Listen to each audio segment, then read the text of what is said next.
Hello students. Hindi में हमने 8 chapter तक कंप्लीट कर लिया है।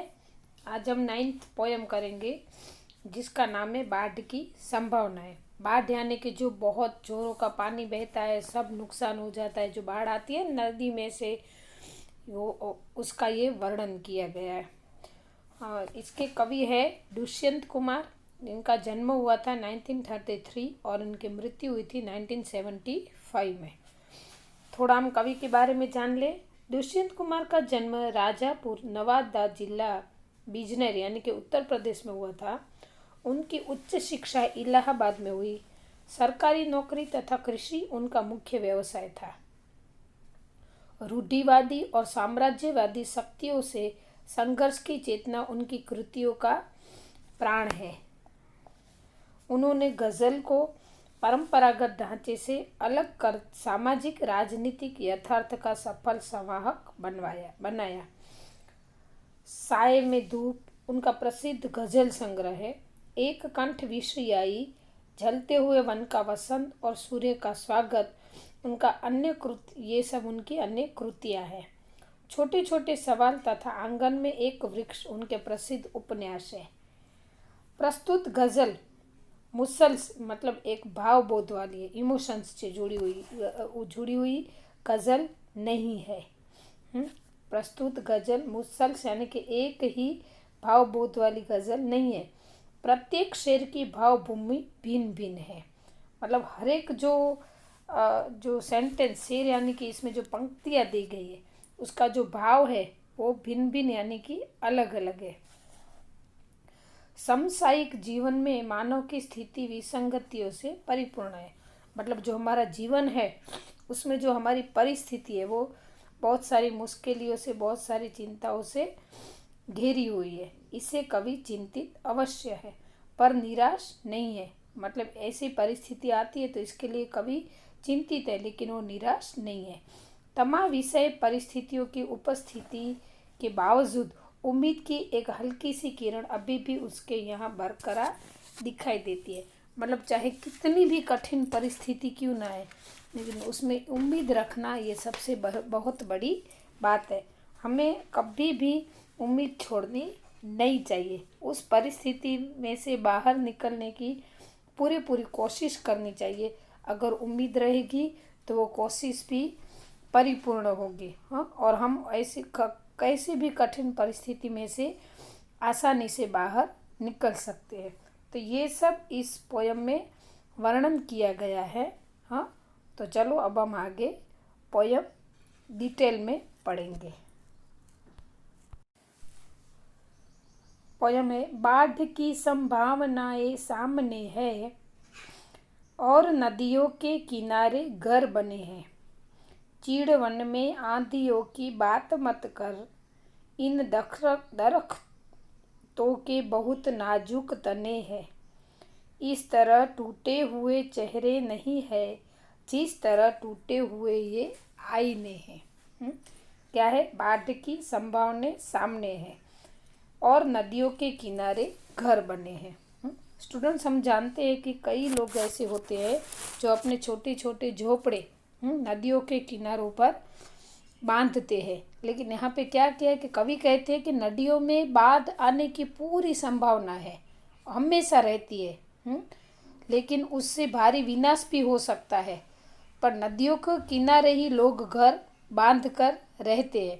फिर भी लोग वहाँ से अपने घरों में निश्चिंत होकर रह के वे क्या इसमें क्या कहना चाहते हैं कि बाढ़ एक प्राकृतिक विपत्ति है, मुश्किल है। प्राकृतिक मुश्किल से डर कर अपना घर छोड़कर क्यों चले जाए। क्या है? और नदियों के किनारे घर बने ऐसे। तो यहाँ पर ये कहना चाहते हैं कि ऐसे लोग होते हैं जो संभवित मुश्किलों के बारे में सोचते ज़रूर है कि ये मुश्किल नदी के किनारे रहेंगे तो पॉसिबल है कभी न कभी तो बाढ़ आएगी।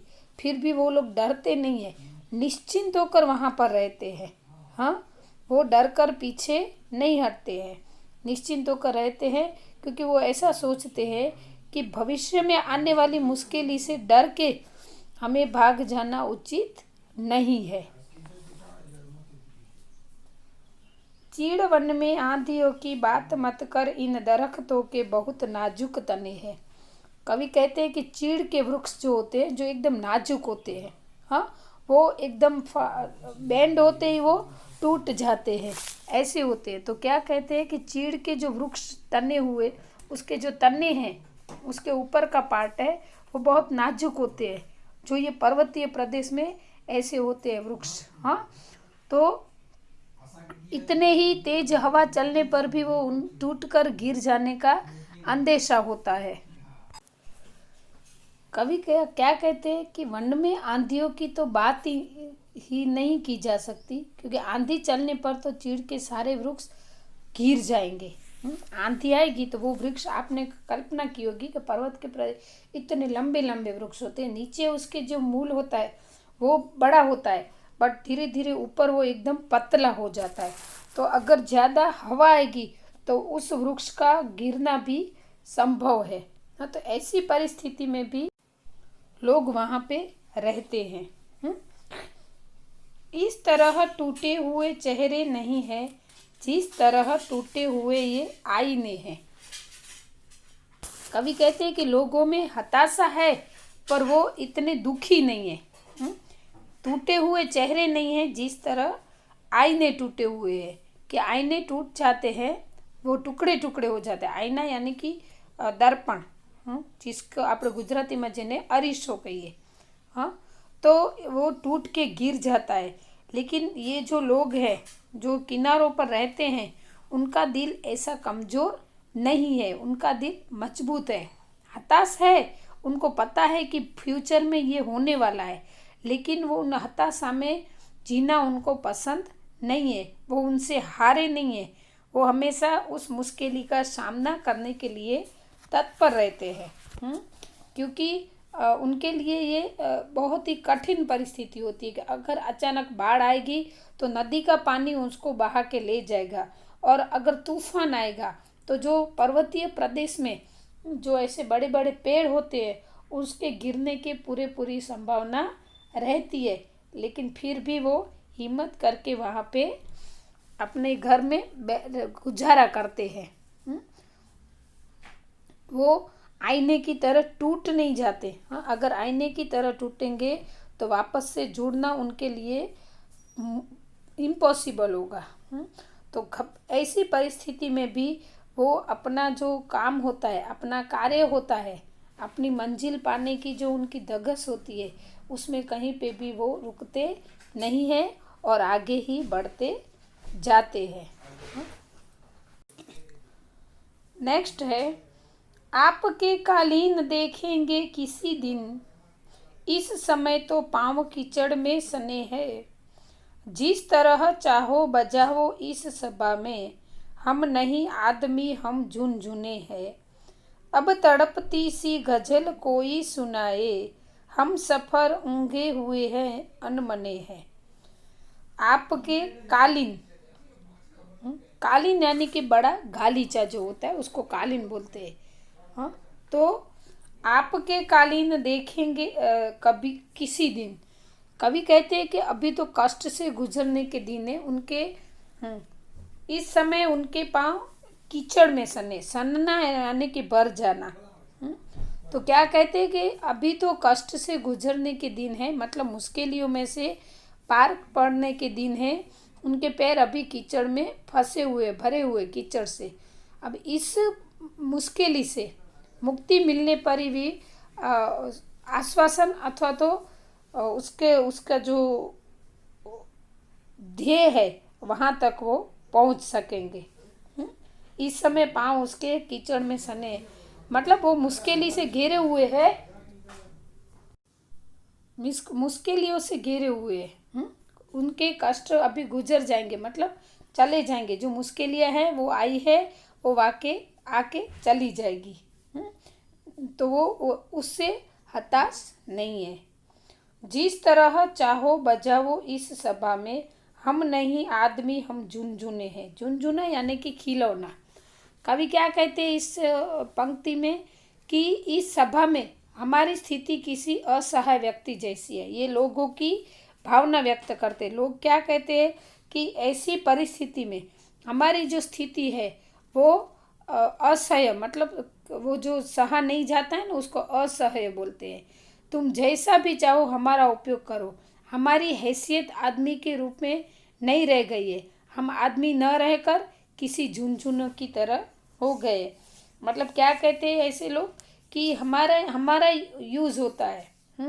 हम एक खिलौने बन गए हैं कुदरत के सामने। कुदरत चाहे कोई भी आपत्ति बरसा, हम उसके लिए खिलौने हैं। वो बार बार हमसे ऐसे मुश्किलियाँ दे देकर हमसे खेलता रहता है। तो ऐसे कई दिन आएंगे जिसको हम देखेंगे। और ऐसे हम कुदरत को ये कहते हैं कि कुछ ऐसे हम खिलौने समझकर भले तुम हमें बजाते रहो, लेकिन हम कभी पीछे हटेंगे नहीं। अब तड़पती सी गजल कोई सुनाए, हम सफ़र ऊँघे हुए हैं अनमने हैं।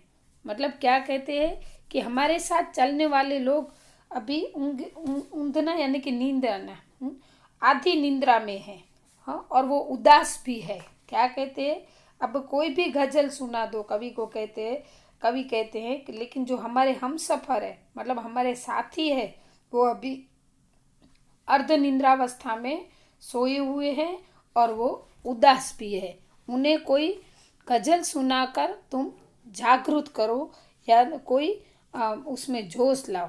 क्या कहते हैं कि हमारे साथ चलने वाले जो हमारे लोग हैं वो अर्ध निंद्रा की हालत में हैं और उन पर उदासी छाई हुई है।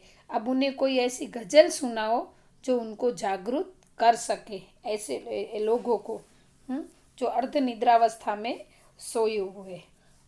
तो स्टूडेंट्स, ये यहाँ पे कंप्लीट होती है पोयम। आपको अच्छे से समझ में आ गई होगी। तो अभी यहाँ पे ये वीडियो पूरा करते हैं। नेक्स्ट वीडियो में हम करेंगे इस पोयम की एक्सरसाइज। ठीक है, अस्तु।